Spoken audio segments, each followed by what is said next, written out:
పసితనపు ఛాయలు వీడకుండానే ఇవాళ చాలామంది చిన్నారుల్లో ఋతుచక్రం మొదలైపోతుంది. నిండా 8 ఏళ్లైన నిండక మునిపే చిట్టి తల్లులు స్త్రీమూర్తులుగా మారిపోతున్నారు. చిత్రమైన ఈ పరిస్థితికి గాడి తప్పిన ఆహారపు అలవాట్లు, చిరుతిళ్ళు మొదలుకొని శరీరంలో హార్మోన్ల లోపాల వరకు చాలా కారణాలే కనిపిస్తాయని చెబుతారు డాక్టర్లు. చిరు ప్రాయములోనే యవ్వన ఛాయలు కనిపించడం అనేది ఇటు అమ్మాయిల్లోనూ అటు తల్లిదండ్రుల్లోనూ తీరని మానసిక సంఘర్షణను తెచ్చిపెడుతుంది. చిన్నారుల్లో చిరుప్రాయంలోనే ముందస్తు యవ్వనం ముంచుకు రావటానికి వెనుక కారణాలు, ఈ పరిస్థితిని అధిగమించేందుకు తీసుకోవాల్సిన జాగ్రత్తల గురించి డాక్టర్ని అడిగి ఇప్పుడు తెలుసుకుందాం.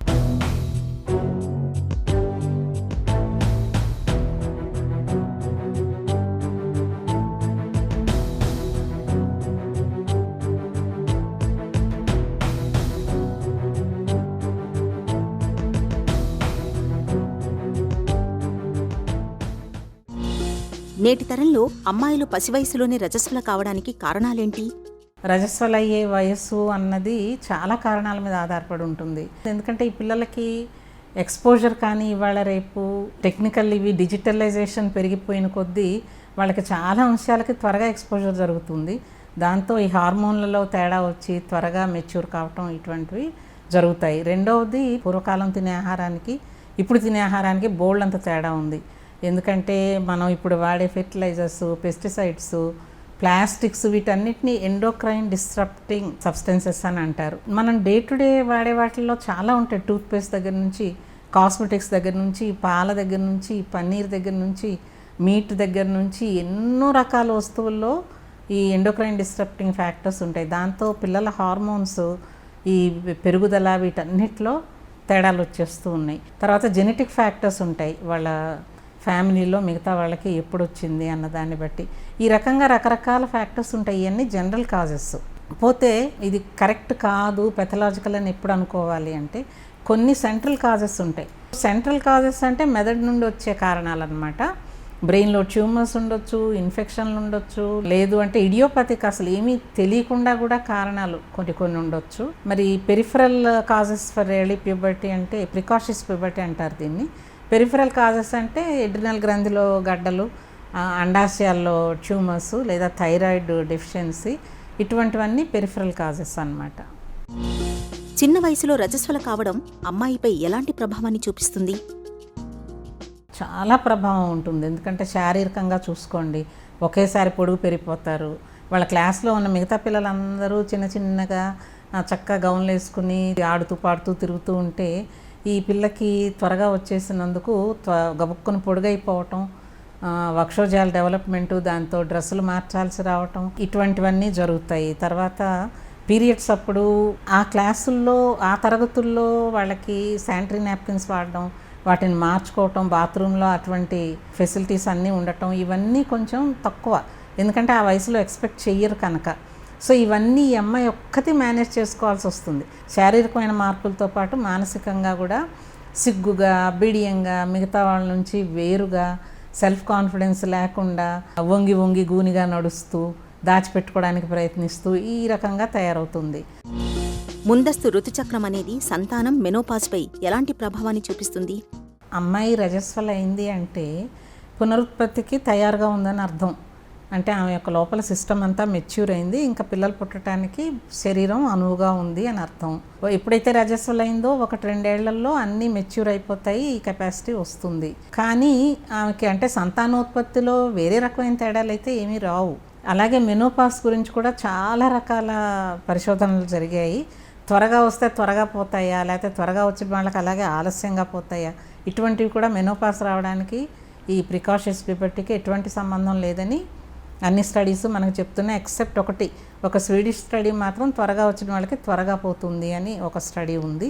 కానీ పెద్ద దానికి దీనికి సంబంధం లేదనే మనకు చాలా వరకు అధ్యయనాలు చెబుతున్నాయి. చిన్న వయసులో రజస్వల అయిన చిన్నారి విషయంలో తల్లిదండ్రుల పాత్ర ఎలా ఉండాలి?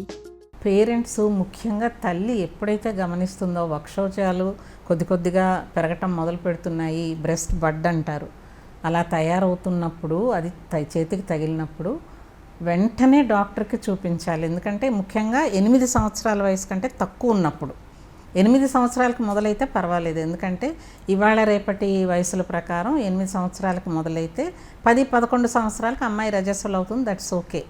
కానీ 8 కంటే ముందుగా ఇటువంటి మార్పులు గమనించినప్పుడు లేదా మూలాల్లో కానీ జననేంద్రియాల మీద కానీ వెంట్రుకలు పెరగటం కనపడుతున్నప్పుడు ఇటువంటివి గమనిస్తే మాత్రం దాచిపెట్టుకుని న్యూనత ఫీల్ అయ్యి ఇవి మూసిపెట్టకుండా వెంటనే డాక్టర్ని చూడటం మంచిది. వీటిలో కొన్ని ప్రమాదకరమైన కారణాలు ఉండొచ్చు. పైగా ఏంటంటే ఇలా త్వరగా వచ్చే పిల్లలకి పొడుగు పెరగటం కూడా ఆగిపోతుంది. అందుకని అమ్మాయికి చక్కగా పూర్తి హైట్ రావాలన్నా ఇది ఇలా త్వరగా రాకుండా కొంత పోస్ట్పోన్ చేయాలి అని అనుకున్న డాక్టర్ని సంప్రదించి తగిన సలహా తీసుకోవటం తప్పనిసరి. చిన్న వయసులోనే రజస్వల అయినప్పుడు ఋతుచక్రంపై అమ్మాయికి ఎలాంటి అవగాహన కల్పించాలి? ఇప్పుడు తల్లి అయితే తప్పనిసరిగా అమ్మాయికి అన్ని రకాలుగా ఎక్స్ప్లెయిన్ చేయాలి. ఏమిటి ఇది, ఎందుకు వస్తుంది, తర్వాత ఈ సమయంలో ఎటువంటి జాగ్రత్తలు తీసుకోవాలి, శానిటరీ నాప్కిన్స్ వాడకం కానీ వాటిని ఎలా మార్చుకోవాలి, ఎలా చేయాలి, ఎంత తరచుగా చేయాలి, ఎలా శుభ్రంగా ఉంచుకోవాలి, ఎక్కడ డిస్పోజ్ చేయాలి, ఇటువంటివన్నీ చెప్పటం ఒక ఎత్తు. అమ్మాయి శరీరంలో ఎటువంటి మార్పులు వస్తాయి, ఈ మార్పులు దేనికి సూచన, అటువంటివన్నీ చెప్పటం కూడా తల్లి బాధ్యత. అలాగే సెక్స్ గురించి, సంతానోత్పత్తి గురించి, ఆ విషయంలో ఈ అమ్మాయి ఎలాగా బిహేవియర్ ఎలా ఉండాలి, ఎందుకంటే అబ్బాయిలు ఈ అమ్మాయి వైపు చూసే చూపులు మారుతాయి. అందుకని ఎప్పుడూ కూడా ఒక ప్రమాదం అనేది పొంచే ఉంటుంది. అందుకని సేఫ్ టచ్ ఏమిటి, అన్సేఫ్ టచ్ ఏంటి, తనని తాను ఎలా పరిరక్షించుకోవాలి, తను ఎలా బిహేవ్ చేయాలి సొసైటీలో అన్నది, ఇవన్నీ చెప్పటం తల్లి వంతు. అలాగే అమ్మాయిలు తమ కాళ్ళ మీద తాము ఎలా నిలబడాలి, వాళ్ళని భావి పౌరులుగా సమాజంలో ఒక భాగంగా యూస్ఫుల్ మెంబర్స్గా తీర్చిదిద్దటం స్కూల్కి కూడా బాధ్యత ఉంది. చిన్నారిలో ముందస్తు యవ్వనానికి వైద్యపరమైన చికిత్స ఎలా ఉంటుంది? ఇప్పుడు ట్యూమర్ లాంటిది ఏమన్నా ఉంటే కనుక వెంటనే వాటిని తీసేయకపోతే అమ్మాయి ప్రాణానికి కూడా సమస్య రావచ్చు. అందుకని మొట్టమొదటిగా డాక్టర్లు పరీక్షించి చూస్తారు. ఫిజికల్ ఎగ్జామినేషన్తో పాటు తప్పనిసరిగా అల్ట్రాసౌండ్ స్కాను, అవసరమైతే ఎంఆర్ఐ, ఈ పరీక్షలు తప్పనిసరి. ఇవి కాకుండా బోనేజ్ అనేది తప్పనిసరిగా చూస్తారు. ఎముకలు ఎంతవరకు పెరుగుతున్నాయి, ఎందుకంటే ఎముకలు యాక్సిలరేటెడ్ త్వరగా కనుక ఎముకలు పెరుగుతూ ఉంటే అవి మూసుకుపోయి ఎపిఫిసిస్ ఇంకా పెరుగుదల ఆగిపోతుంది. అందుకని బోనేజ్ అనేది ఒకటి చూసుకోవాలి. వేరే పెద్ద కారణం ఏమీ లేకపోతే ఇడియోపతిక్ అంటే కారణం లేనిదైతే కనుక ఈ జిఎన్ఆర్హెచ్ ఎనలాగ్ అనే ఇంజెక్షన్ ఇవ్వటం ద్వారా ఈ ప్యూబర్టీని పోస్ట్పోన్ చేస్తారు. అంటే వెంటనే మెన్సెస్ స్టార్ట్ కాకుండా ఈ లక్షణాలన్నీ ఆగిపోయేటట్టుగా కొన్నాళ్ళ తర్వాత వచ్చేటట్టుగా ఈ హార్మోన్ ఇంజెక్షన్లు ఇవ్వటం ద్వారా దీన్ని పోస్ట్పోన్ చేస్తారు. ఆ రకంగా పాప ఎత్తు కూడా చక్కగా తనకి ఎంత హైట్ అయితే జెనెటిక్గా ఉంటుందో అంత హైట్ పెరగటం జరుగుతుంది. అలాగే పెరిఫరల్ కాజెస్ వేరేవి కనుకుంటే ఆరోమేటేజ్ ఇన్హిబిటర్స్ అని అటువంటి మందులు కూడా వాడతారు.